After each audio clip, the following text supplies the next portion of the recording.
Assalamualaikum warahmatullahi wabarakatuh. Perkenalkan, nama saya Fiska Pradita Nadia Putri. Pada kesempatan ini, saya akan memenuhi ujian akhir semester dari matkul teori akuntansi. Kali ini, saya akan mempresentasikan materi mengenai 4 pilar standar akuntansi keuangan di Indonesia. Di Indonesia, terdapat 4 jenis standar akuntansi keuangan yang digunakan sesuai dengan karakteristik dan kebutuhan entitas. Tujuan utama dari standar ini adalah untuk memberikan panduan dalam penyusunan laporan keuangan agar informasi yang dihasilkan dapat digunakan secara optimal oleh para pemangku kepentingan. Setiap standar memiliki karakteristik dan cakupan yang berbeda sesuai dengan kebutuhan entitas yang menggunakannya. Nah, berikut 4 pilar standar akuntansi keuangan. Yang pertama, standar akuntansi keuangan internasional. Biasanya digunakan oleh perusahaan dengan akuntabilitas publik.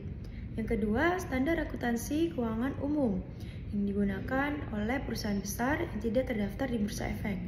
Yang ketiga, standar entitas private digunakan oleh perusahaan kecil dan menengah yang tidak memiliki akuntabilitas publik. Dan yang keempat, standar akuntansi keuangan entitas mikro, kecil, dan menengah digunakan oleh UMKM untuk laporan keuangan sederhana. Lebih jelasnya, yang pertama, standar akuntansi internasional. Standar ini berlaku bagi perusahaan yang memiliki akuntabilitas publik atau mengelola dana dari masyarakat. Tujuannya adalah untuk menciptakan transparansi dan konsistensi dalam pelaporan keuangan sehingga dapat dibandingkan secara global. Terdapat beberapa entitas yang wajib mematuhinya. Yang pertama, perusahaan yang sahamnya diperdagangkan di Bursa Efek. Yang kedua, lembaga keuangan seperti bank, perusahaan asuransi, dan dana pensiun. Dan yang ketiga, perusahaan dengan instrumen keuangan yang diperjualbelikan di pasar modal. Referensi utamanya, yang pertama, standar ini berbasis pada International Financial Reporting Standard atau yang biasa disebut IFRS yang dikembangkan oleh International Accounting Standard Board atau IASB. Yang kedua, IFRS ini menekankan penggunaan nilai wajar dalam pengukuran aset dan liabilitasnya.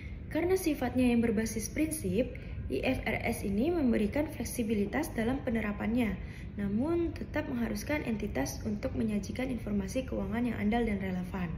Yang kedua, standar akuntansi keuangan umum. Biasanya digunakan oleh perusahaan besar yang tidak terdaftar di Bursa Efek, tetapi memiliki kepentingan dengan investor atau kreditor besar. Nah, entitas yang wajib mematuhi pada standar ini adalah perusahaan besar yang non-publik yang tetap memerlukan standar akuntansi yang kompleks karena mengatur berbagai aspek dalam penyusunan laporan keuangan secara rinci, seperti perlakuan akuntansi terhadap aset tetap, instrumen keuangan, pendapatan, pajak penghasilan, dan penyajian laporan keuangan. Referensi utamanya pada standar ini mengacu juga pada IFRS, tetapi disesuaikan dengan regulasi di Indonesia. Dan standar ini digunakan untuk meningkatkan keterbandingan laporan keuangan di tingkat global. Yang ketiga, standar akuntansi keuangan entitas private. Biasanya standar ini diperuntukkan bagi perusahaan tanpa akuntabilitas publik seperti usaha keluarga, koperasi, atau bisnis yang tidak memperoleh pendanaan dari masyarakat luas. Terdapat 2 entitas yang wajib mematuhinya. Yang pertama, perusahaan kecil dan menengah yang tidak tercatat di pasar modal. Yang kedua, perusahaan tanpa kewajiban melaporkan keuangan kepada publik atau investor eksternal.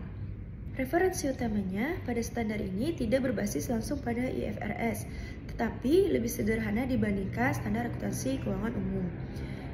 Standar ini lebih sederhana, kenapa? Karena tidak mengatur aspek-aspek yang rumit seperti instrumen keuangan derivatif dan pengukuran nilai wajar.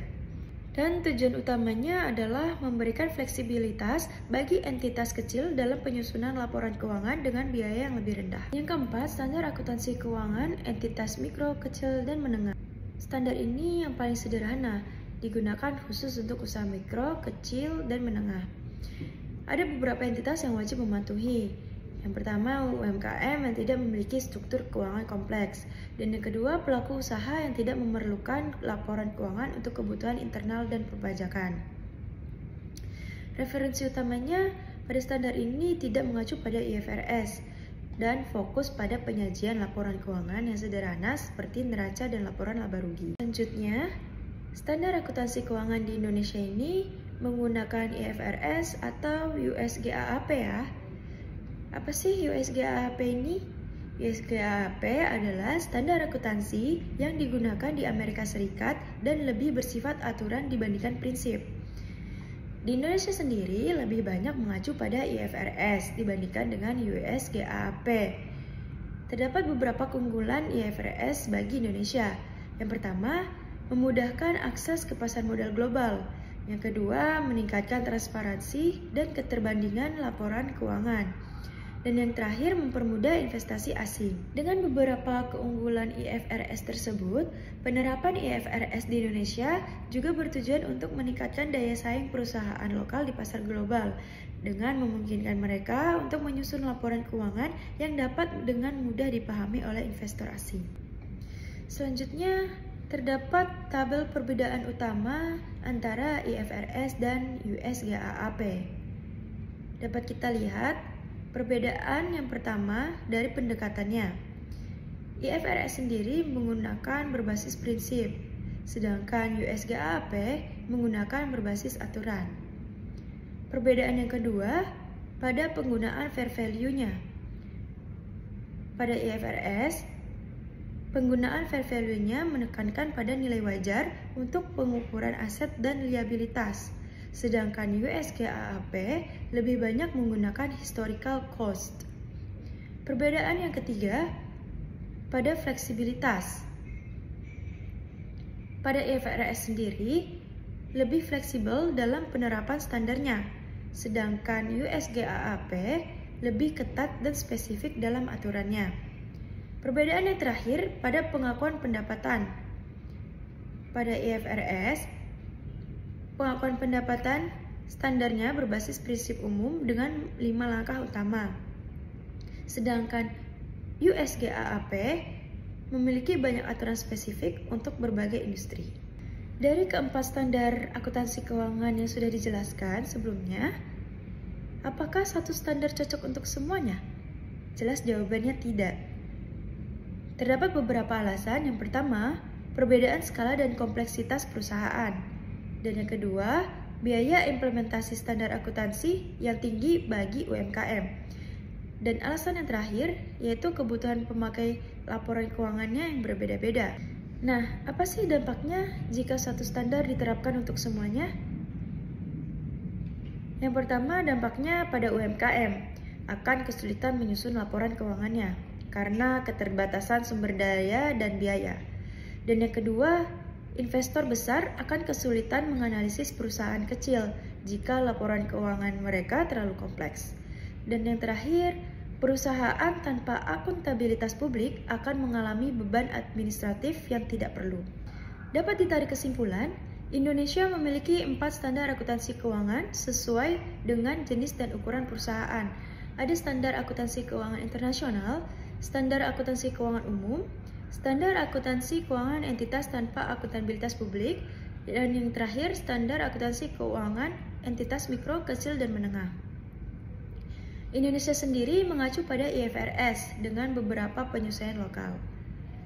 Satu standar tidak cocok untuk semua karena kebutuhan bisnis yang berbeda-beda.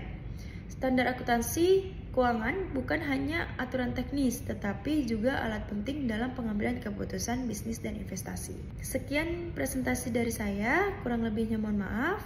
Assalamualaikum warahmatullahi wabarakatuh.